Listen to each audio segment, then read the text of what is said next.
버스 요금을 900원씩 내리기로 했지만 한 달이 지나도록 소식이 없어 교통행정에 대한 불신이 커지고 있습니다. 일회용품 사용이 해마다 늘면서 재활용 쓰레기 배출이 급증하고 있지만 쓰레기 처리 용량은 한계가 있어 대책이 요구되고 있습니다. 따뜻해진 날씨에 벚꽃이 피기 시작했습니다. 멀리 가지 않아도 도심에서 만개한 벚꽃을 즐길 수 있는 명소들을 소개합니다. 여러분 안녕하십니까? 전북권 뉴스입니다. 전라북도의 교통행정이 엉망입니다. 지난달 진안무주 장수 방면에 쉐어버스 요금 인하를 발표했는데 업체는 들은 채 만채입니다. 협의 없는 일방적인 발표라는 이유 때문인데 애몬 주민들만 분통을 터뜨리고 있습니다. 유룡 기자의 보도입니다. 지난달 전라북도는 무진장 방면 버스 요금을 900원씩 일괄 인하한다고 발표했습니다. 요금을 더 받기 위해 고속도로를 외면하고 급경사에 국도를 고집한다는 비난이 빗발쳤기 때문입니다. 서명 운동까지 벌어져 수천 명이 참가하자 전라북도가 요금 인하를 전격 발표했는데 한 달이 지난 지금까지도 요금은 그대로입니다. 4월 1일 날 저희들은 할 줄 알고 기대하고 있었는데 아직도 안 한다는 것은 저희 주민들을 우롱하는 것밖에 안 된다고 생각합니다. 버스를 운영하는 전북고속은 전라북도가 일방적으로 요금 인하를 발표했다며 시간이 더 필요하다는 입장입니다. 보조금을 받지 않고 자체적으로 문제를 해결하기 위한 대책을 강구 중이라는 것입니다. 보조는 우리도 생각 않고 있고 적은 희생이라도 감수하면서 해야겠다 그런 생각을 가지고 있는데 전주 남원 노선이 이미 보조금 증액 없이 요금을 자발적으로 인하한 바 있어 형평성 논란을 피하기 어렵기 때문입니다. 3억 원의 손실보상을 물밑으로 약속하고 서둘러 요금 인하를 발표했던 전라북도는 이러지도 저러지도 못하는 처지에 빠졌습니다. 시간을 좀 달라 이렇게 해갖고 다음 주까지 경로 변경하고 요금 변경 신청을 하시고 이제 그렇지 않으면 계속 명령으로 갈 수밖에 없습니다. 요금 인하 약속이 한 달 가까이 지켜지지 않으면서 대중교통과 교통행정에 대한 불신의 골은 더욱 깊어지고 있습니다. MBC 뉴스 유룡입니다. 봄꽃이 다투어 피면서 산과 들을 화사하게 물들이고 있습니다.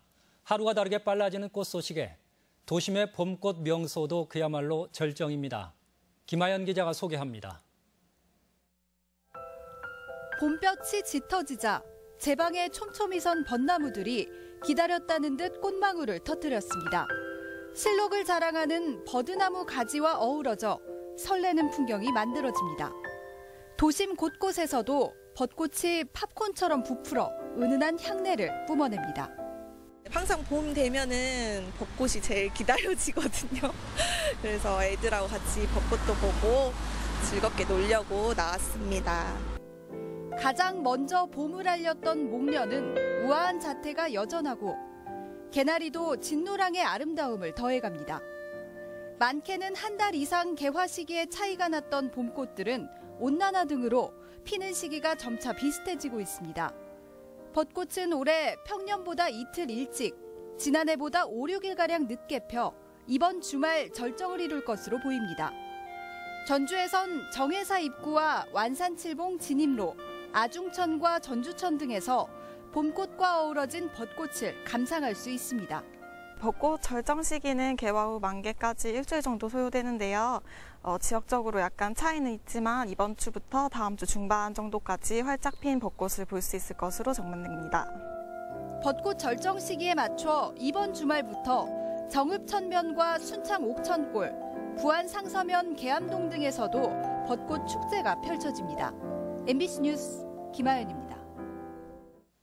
전라북도 선거관리위원회는 오는 12일 전주 4선거구 도의원과 완주 라선거구의 군의원 보궐선거를 앞두고 오늘부터 사전투표가 시작돼 내일까지 투표할 수 있다고 밝혔습니다. 사전투표소는 해당 선거구 읍면동마다 한 곳씩 설치되며 본인 확인 증명서를 지참하고 오전 6시부터 오후 6시 사이에 투표할 수 있습니다.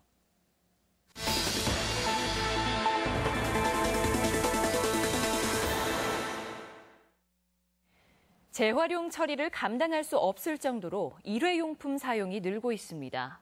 처리 용량 부족에 시민 의식 부재가 맞물려 자칫 쓰레기 대란이 우려되는 상황인데요. 먼저 그 실태를 한범수 기자가 취재했습니다. 원룸 단지의 분리수거함입니다. 생수병이 가득하고 편의점 도시락 등 음식을 담은 쓰레기도 곳곳에 보입니다. 인터넷과 텔레비전을 이용한 홈쇼핑이 늘면서 종이상자와 스티로폼 배출량도 부쩍 많아졌습니다. 친구들 혼자 살다 보면 이제 혼자 밥 차려 먹기는 그러니까 이제 편의점을 가서 도시락 같은 거나 이제 일회용품을 많이 사용하는 것 같아요. 전주시의 재활용 쓰레기는 해마다 늘고 있습니다.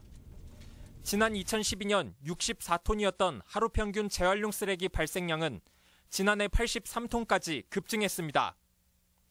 문제는 지난해 말 문을 연 리사이클링 타운의 일일 처리 능력이 50톤 안팎에 불과하다는 것.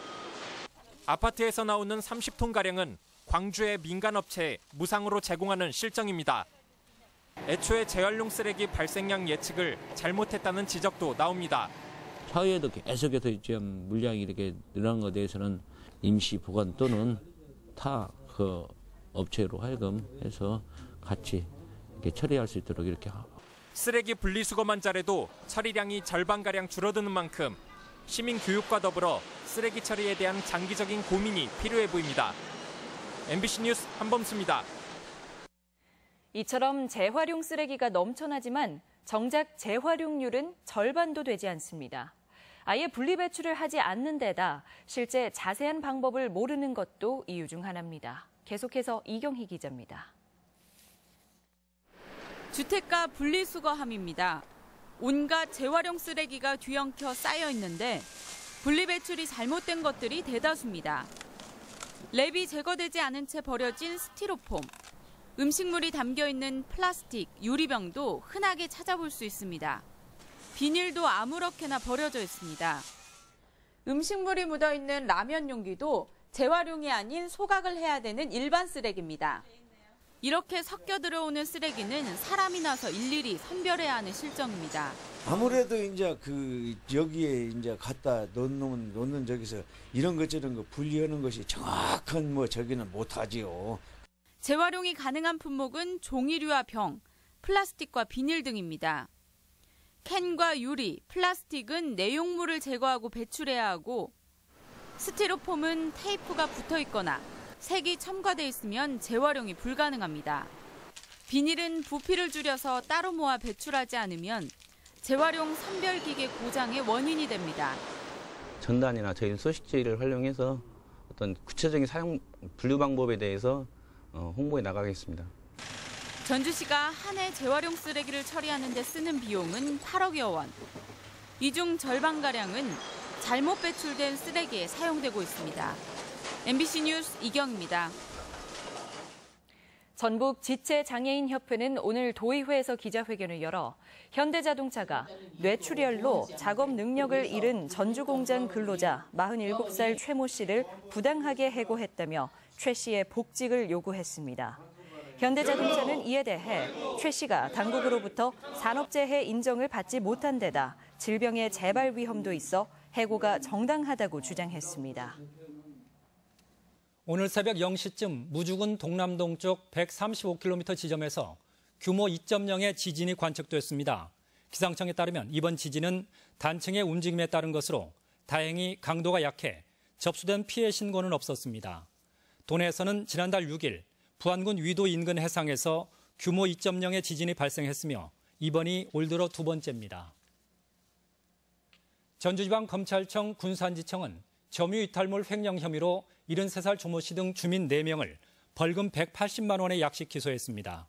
조 씨 등은 지난해 완주 삼리에서 실종된 반려견을 잡아먹은 혐의인데 동물보호법 위반은 무혐의 처분돼 동물단체가 반발하고 있습니다. 간추린 뉴스입니다. 삼육대 학교가 서남대 의대 인수를 추진하기로 하고 오는 12일 서남대 이사진에 정상화 계획안을 제출하고 구성원을 대상으로 설명회를 열 계획입니다. 앞서 부산의 온 종합병원도 오는 2020년까지 총 1,530억 원을 투자하는 서남대 인수 계획안을 제출해 인수 경쟁이 뜨거워지고 있습니다. 민주당 김춘진 도당위원장은 도의원 보궐선거 우회 지원 비판 여론에 대해 해당 인사를 공천한 적이 없고 개인적으로 돕는 것은 당과 상관없는 일이라며 공당의 책임론을 일축했습니다. 전주 4선거구 재보궐선거에서 민주당 내 일부 의원들이 당직자 출신 무소속 후보를 지원해 꼼수 정치라는 비판이 일고 있습니다. 전주시는 오는 10일부터 20세 이하 월드컵이 치러지는 다음 달 20일 전날까지 한옥마을 내 식당과 숙박업소 178곳을 대상으로 식품위생 점검을 실시합니다. 시는 경미한 위반 사항은 현장에서 시정 조치하고 중대 사항은 행정처분이나 형사고발할 방침입니다. 2살배기 사망 사건으로 권역 응급의료센터 지정이 취소된 전북대병원이 재지정을 추진합니다. 전북대병원은 지난달 보건복지부에 응급환자 이송체계 정비와 내과 중환자실 증축 등 응급실 운영체계 개선안을 담은 권역 응급의료센터 재지정 신청서를 전달했습니다. 간추린 뉴스였습니다. 전라북도의회 삼성 새만금 투자 양해각서 MOU 진상조사 특별위원회는 오늘 첫 증인조사로 김광휘 전 새만금 환경녹지국장을 출석시켜 협약 체결 경위 등을 비공개로 조사했습니다. 김 전 국장은 투자 협약 과정에 문제점이나 의심할 만한 정황이 없었다는 원론적인 답변을 한 것으로 알려졌습니다.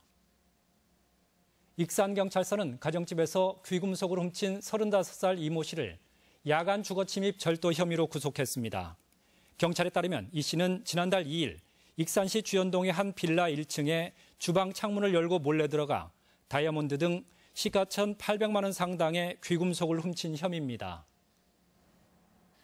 엘리트와 생활축구의 통합을 기념하는 전북축구협회장배 동호인 축구대회가 개최됩니다. 정읍 공설운동장에서 내일부터 이틀간 열리는 이번 대회에는 청년부와 여성부 등 6개 부문에 42개 팀이 출전해 갈고 닦은 기량을 뽐낼 전망입니다. 우승팀과 준우승팀에게는 트로피와 오는 5월 전주 월드컵 경기장에서 열리는 20세 이하 월드컵 대회 개막전 티켓이 주어집니다. 아이들이 뛰어놀 수 있는 유아숲이 전주에 조성됩니다. 전주시는 올해 2억 원을 투입해 우아동 인후공원 내 약 1헥타르의 땅에 통나무 다리와 나무놀이집이 있는 유아숲 체험원을 조성하기로 했습니다. 한편 아중호수 인근 아중어린이공원이 생태놀이터로 조성되는 등 전주 지역 숲과 놀이터가 변모하고 있습니다. 전북권 뉴스였습니다.